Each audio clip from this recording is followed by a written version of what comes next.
Project के जिसका नाम अब ऑफिशियली कल के हो चुका है। कल आधी रात को इसका फर्स्ट ग्लिम्स रिलीज कर दिया गया था, वो भी कॉमिक कॉन में। और टू बी ऑनेस्ट, जब प्रभास का फर्स्ट लुक पोस्टर आया था उसके बाद से मेरी इस फिल्म को लेके उम्मीद टूटने लग गई थी। लेकिन फिर इसके मेकर्स ने उस पोस्टर को डिलीट कर दिया और नया पोस्टर रिलीज किया जो सेम ही था पर पहले वाले से काफी बेटर लग रहा था, जिसमें प्रभास का फेस चिपका हुआ नहीं लग रहा था। लेकिन फाइनली प्रोजेक्ट के मतलब कल्कि का फर्स्ट ग्लिम्स, जिसके लिए मैं बहुत ज्यादा ही डरा हुआ था पोस्टर आने के बाद से, लेकिन ग्लिम्स देखने के बाद यकीन नहीं हुआ क्या सच में इसी तरह के विजुअल्स देखने को मिलेंगे फिल्म में। हाँ पता है पूरी तरह परफेक्ट ना सही, लेकिन प्रभास की उस फिल्म से बेटर है जिसका नाम अब लेने का कोई मतलब नहीं है। इस फिल्म में वाकई में मेहनत तो बहुत की गई है, क्योंकि इसमें जितने भी लोग दिख रहे हैं इविल साइड से मास्क पहने हुए वो सारे रियल कैरेक्टर्स हैं। किसी को भी सीजीआई से नहीं बनाया गया है, जिससे लग रहा है इस बार फिल्म में जो बजट लगाया गया है उसका सच में पिक्चर में भी अच्छा यूज किया गया है। प्रभास के अलावा भी पैसों को खर्च किया गया है, पिक्चर को रियल रखने की कोशिश की गई है। तो अब बात कर लेते हैं ग्लिम्स की, जिसने उम्मीद से बहुत ज्यादा बड़ा सरप्राइज दे दिया है मुझे। तो मैं बहुत इंप्रेस हुआ इस ग्लिम्स से, जिस तरह इसमें कैरेक्टर्स को दिखाया गया है, खास करके प्रभास को जो बिल्कुल रियल लग रहे हैं। उनके फेस पे सीजीआई से एक्सपेरिमेंट करने की कोशिश नहीं की गई है,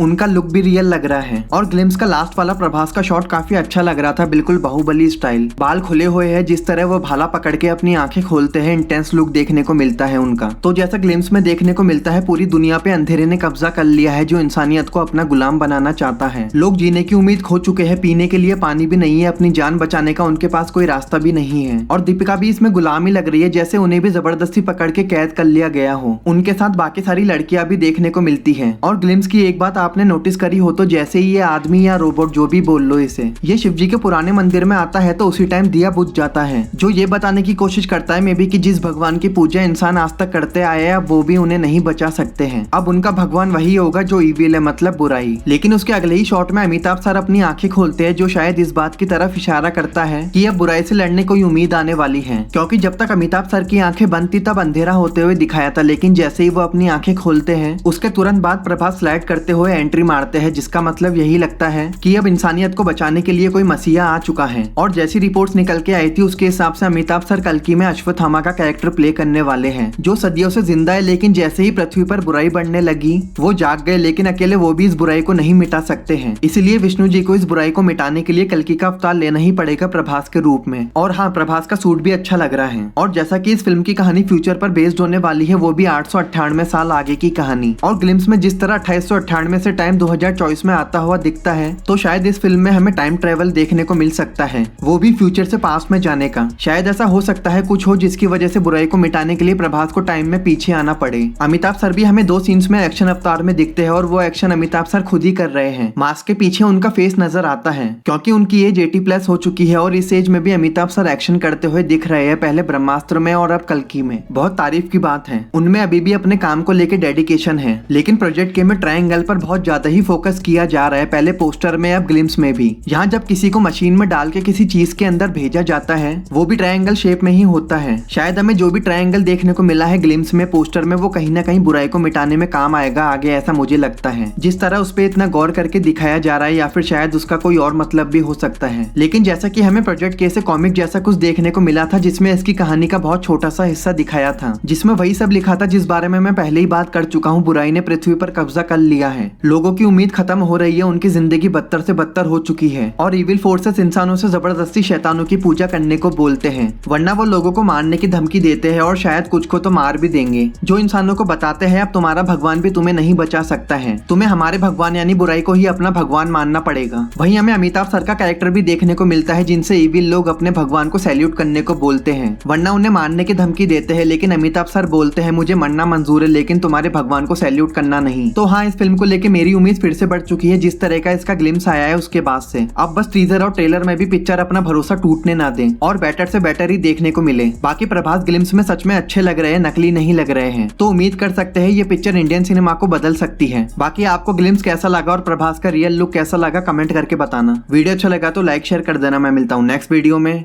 बाय।